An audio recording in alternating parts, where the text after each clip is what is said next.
started 12 years ago, humbly, with just about 380 widows. The next year it blossomed into 850. The third year 1,000. The fourth year 1,500. And since then it grew so much. This year we have an astronomical number of 17,000. It is not yet 12 noon. We've already answered the first 5,000. The second 5,000 are just behind me. And the last batch will be 7,000 people from Oshogbo and Ile-Ife. There's a lot of need in Nigeria. What we're doing is not much. Food, drink, new cloth for each one of them, and some money. 17,000 of them. I believe if every Nigerian whom God has blessed one way or the other can do something, it will really begin to bring relief to our people. This is not an initiative of KICC. It's my personal initiative along with my wife, and of course some of our friends who have seen what we're doing have decided to support one way or the other. And I have a good number of our members who flew themselves all the way from London, England, just to come and be here to serve, to give the clothes, medical doctors, nurses, Caribbeans, Zimbabweans, Sierra Leoneans, all here to serve who are members of our church. And it's been an honor to be able to serve these people. And my vision for the future, before you, the press, ask, is that with 17,000, what are you going to do next year? We believe that God is laying on our heart that this should metamorphose into something that is bigger than just giving the widows. We want to start a ministry called Christ's Compassion to the Rurals, and we want to hit the rurals with 6 levels of needs we want to meet. And I don't want to say everything. Watch this space. Thank you very much. One of the things we want to be able to do is that we're going to bring hospital on wheels. It's going to cost a lot of money. So when we enter an area, it has a way of expanding. It's a sterilized trailer where up to 5 surgeries can be done at a time. And while the crusade to the rural is going on, we'll be able to do the surgery for about 5 people every 2-3 hours. So over a 6-day period, we will have had an impact on an area. That's one major thing we want to do. Thank you. The feedback so far on the Widows event has been astronomical. It's very interesting to know that on Saturday we run this event. 60%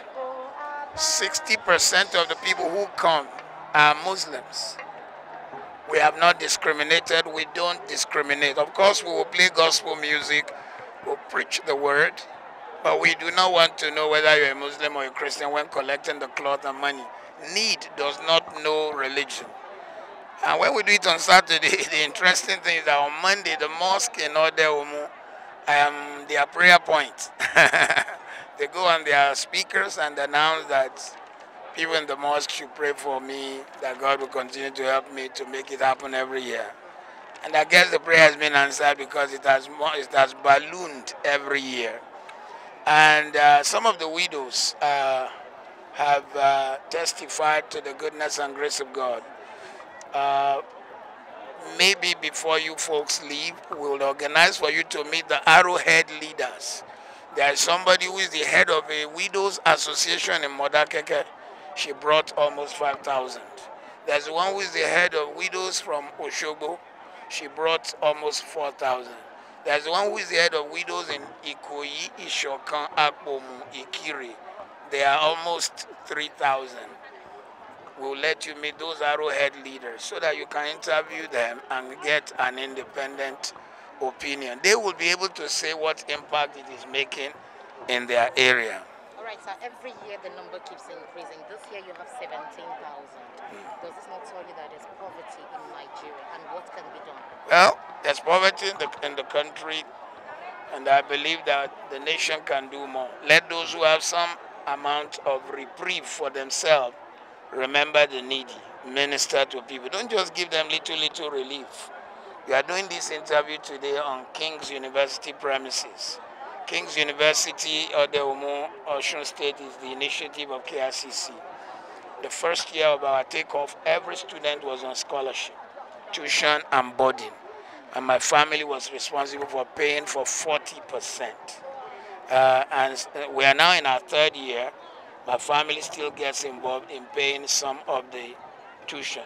And we're still giving some degree of reprieve to people. So there's need in the land. I can only challenge the government to look into 4 or 5 E's. E for economy, E for electricity, E for the environment as in agriculture, E for engineering as in a mechanized, industrialized nation, and then E for electronics as in let us become a smart nation. Let's delve into information systems. There are other E's. Let's stop there. Is the Nigerian economy working? Is the Nigerian economy working? I'll say it's working. It depends on how a car works. There are times you have a car that is 8-stroke and firing on 6-stroke. I have cars with 12 cylinders and firing 9. So I think it could fire on other levels. If you ask my opinion, what should Nigeria do? It is my opinion that NEDC, which has just been formed, the Northeast Development Commission, and NDDC are good commissions. But what Nigeria needs is not one commission on the Northeast and one commission in the South. We need a Marshall Plan. When Europe collapsed during the Second World War, America declared a Marshall Plan.